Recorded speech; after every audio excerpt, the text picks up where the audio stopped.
ये एक भगवान का एक गिफ्ट है कि आप लगातार अगर लगे रहोगे तो मिलेगा ज़रूर। पिछली बार सर थोड़ा-सा लक ख़राब था, 569 रैंक रही थी। तो इस बार सब चीज़ें अनुकूल रही।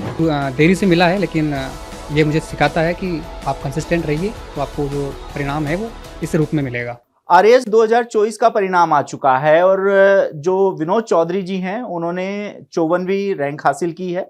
एजुकेशन नगरी पर खास बातचीत करने के लिए विनोद जी मेरे साथ मौजूद हैं। विनोद जी पहले तो बहुत बहुत शुभकामनाएं। धन्यवाद। विनोद जी सबसे पहले 54वीं रैंक हासिल करना, सालों की जो तपस्या थी उसका आज फल मिलना किस रूप में देख?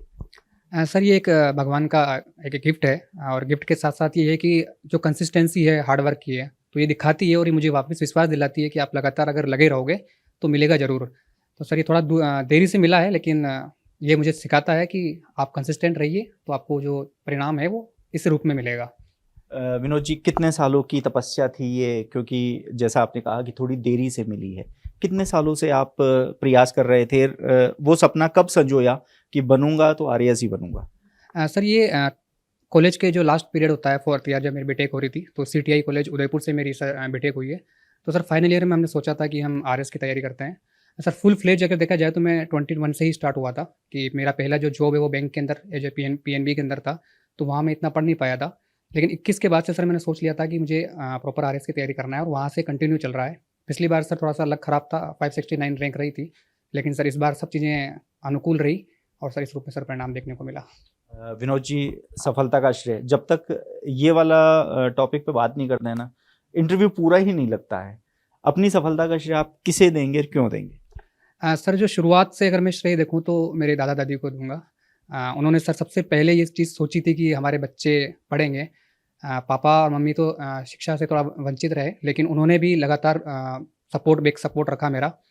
मेरी बहन है, टीचर है ममता चौधरी, उनका सपोर्ट काफ़ी हद तक रहा है। सर सबसे ज़्यादा इससे ऊपर मैं कहूँ तो सर मेरी 4-5 मित्र हैं जो स्कूल टाइम से हैं। उन्होंने सर हमेशा मोटिवेट किया है। मोटिवेट कि मैं स्टेट से दूर मेरी दोनों जॉब रही है। अभी वर्तमान में मैं यूपी के अंदर हूँ, उससे पहले मैं हिमाचल के अंदर था। तो उन्होंने सर मुझे और परिवार को दोनों को एक तरह से ब्रिज की तरह से काम किया है। तो सर मेरा सफलता का श्रेय किसी एक को नहीं जाकर सर ये पूरा जो एनवायरनमेंट जिन्होंने मुझे साथ दिया है, उन सभी को देना चाहूँगा, खासकर मित्रों को देना चाहूँगा। कि इन्होंने मुझे विपरीत परिस्थितियों में जो चीज़ें हम सबसे शेयर नहीं कर सकते हैं, वो उनसे शेयर करते थे और उन्होंने हमेशा साथ दिया है सर। तो विनोद जी देखिए एक पल एक ऐसा आता है, आपने जिस हिसाब से बताया 2-2 आपने नौकरियाँ की। एक पल आता है कि यार छोड़ो, सपना छोड़ो, नौकरी लग गई, करते हैं इसी में। मतलब वो कहते हैं ना कि अपने सपनों को मार कर फिर जीना शुरू कर देते हैं। तो ऐसा कोई पल आया था कि यार अब आरएएस की नहीं होगी, नौकरी लगी हुई है, ठीक है। सर ये अभी वाला था, जब मैंने अभी सोच लिया था कि मैं ये एग्ज़ाम दे दूँगा, तो उसके बाद से सर मैं कोई बुक साथ में नहीं लूँगा। फिर दुनिया में बहुत सारी चीज़ें पढ़ने की ओर है, तो थोड़ा-सा मूव ऑन किया जाए, इसी तैयारी के जिस फ़ेज़ का है, उस फ़ेज़ से बाहर निकला जाए।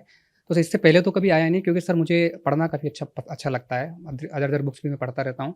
लेकिन सर जो तैयारी जो कॉम्पिटिशन एग्ज़ाम की तैयारी है, काफ़ी टाइम से कर रहा हूँ सर। इससे पहले सर 6 जॉब्स जो मेरी निकल चुकी है। यहाँ पर वही है कि सर कंटिन्यू हम तैयारी कर रहे थे।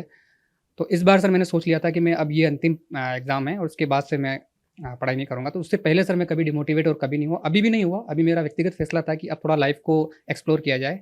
तो सर डिमोटिवेशन तो लाइफ़ का एक पार्ट है।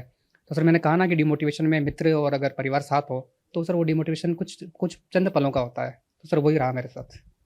विनोद जी एक चीज़, यूथ बहुत जल्दी हार मान लेता है। एक एग्ज़ाम में असफल हुआ, बोले छोड़ यार नहीं हो रहा, मैं तो प्राइवेट नौकरी कर लेता हूँ, कमाना है, ये करना है। ऐसे युवाओं को आप क्या मैसेज देंगे? क्योंकि लगभग 6 साल से आप इस चीज़ का सपना देख रहे हैं। सर मैं यही कहना चाहूँगा कि हमें सिर्फ़ ये नहीं सोचना है कि सिर्फ़ जॉब ही लगना है या गवर्नमेंट जॉब, आरएस जो पीसीएस सर्विसेज़ हैं।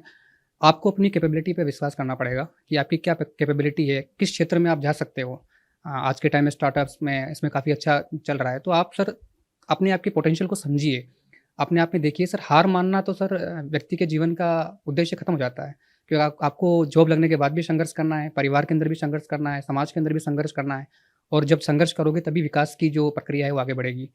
तो सर मुझे ऐसा लगता है कि आपको अपने आप पर हमेशा विश्वास रखना पड़ेगा कि आप जिस क्षेत्र में करो, आप शिक्षा के क्षेत्र में करो, खेल के क्षेत्र में करो, जिस क्षेत्र में आप करना चाहिए, उस क्षेत्र में आप अच्छा करिए और हमेशा सेल्फ कॉन्फिडेंस रखिए कि मैं ये कर सकता हूँ। तो सर ये हमेशा आपके लिए फ्रूटफुल रहेगा सर।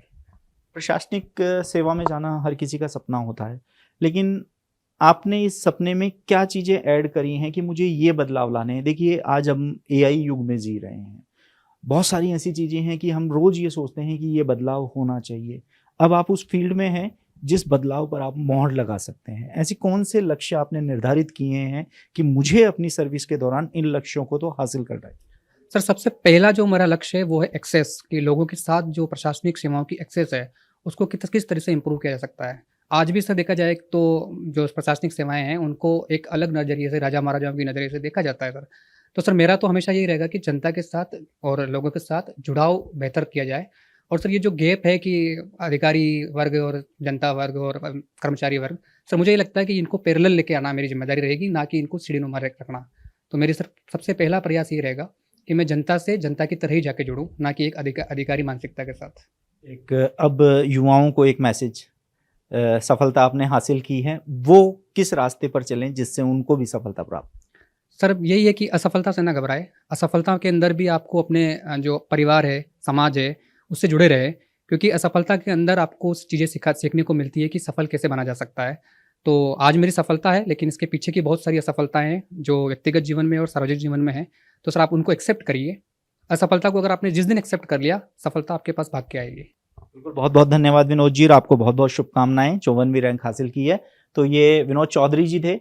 देखिए आरएएस बनना हर उस विद्यार्थी का सपना होता है जो 12वीं पास करता है। 12वीं पास करते ही लगता है कि मैं आरएएस बनूँ, आईएएस बनूँ और विनोद जी ने ये अपना जो सालों का सपना था वो आज पूरा कर लिया है और अभ्यर्थियों को भी ये मैसेज है कि असफलता से घबराएँ नहीं और यदि लक्ष्य बनाया है, तो उसमें दिन-रात जुट जाइए उस लक्ष्य को प्राप्त करने के लिए।